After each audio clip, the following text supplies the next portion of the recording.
açığını desəm, Krasnoyarsk şəhərinə gələndə çox sevinirəm. Ya hamıya bəllidir ki, elə ilk məkanım da bura olub, elə burada gəlirəm.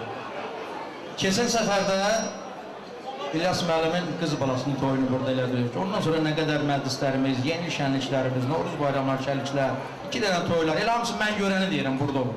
Bu özü bir gözəllikdir. Bunu hər oğul eləyə bilmir, nər oğul eləyir ki, uzaq bir şəhərdə, Krasnoyarsk şəhərində, həm də bizim məşhur o dastanların adı ilə bağlı, Leyli və Məcnun adına belə bir çadlı saray qurub kimsə. Mən hamının adından sənə dərin təşəkkürümü bildirirəm. Kim istəyir, adı çıxsın, yaxşılarla yanaşı, zəhmət çəkib, əziyyət çəkib, daş üstünə qoysun daşı.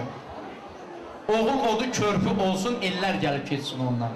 Öz kəndinə su çiyətdirsin, ellər içsin buz suyundan. Qoy var olsun. 1000 yaşasın elimin oğlanları təşkil edib Krasnoyarskda Leyli və Məcnun adına Şarlıq sarayında balalar üçün toyunu satır. Bundan böyük gözəllik yoxdur, qardaş. Mən dərin təşəkkürümü bildirirəm. İnsan var ki, körpüdən keçir, o körpünü dikinə 1000 dəfə dua edir. İnsan var ki, körpüdən keçəndən sonra deyir, bu körpünü sökür, ondan sonra heç kəs keçməsin. Allah pis adama lənət eləsin. İnsan dil tərpədib ağzını açanda xoş danışıb, şirin söhbət eyləsin. Şər iş yurtsalmasın bədəndə, qanda, hamı bir-birinə hörmət eyləsin. Dövran hər pərdədə çalır öz sazın, zil bəm edir, dəyişdirir avazın. Arzu çoxdur, ömür azdır, yol uzun, hamı bir haqqışa xidmət eyləsin. Əhməd, kim tikliyi kim uçurursa, nadanlıq edurursa, kim kimə düz yolda quyu qazırsa, Allah özünə lənət eyləsin. Biz yaxşıların sırasında olaq, yaxşılara salam verək, yaxşılardan salam verək. Eşq olsun yaxşılardan. Mərd olmuşsunuz, qızısınız, Azərbaycan. Allah'a kızısınız, Azərbaycan. Mərd olmuşsunuz, qızısınız, Azərbaycan. Allah'a kızısınız, Azərbaycan.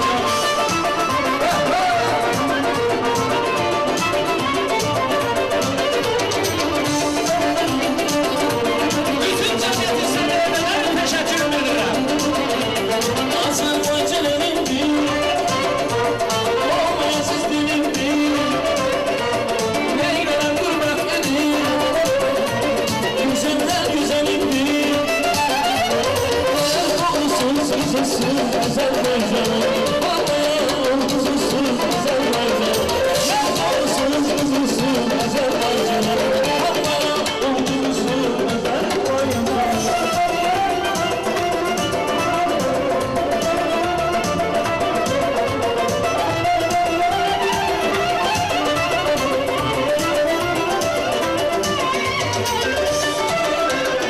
Eşq olsun üçün qardaşımda.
$8.000 pul alıblar məndən.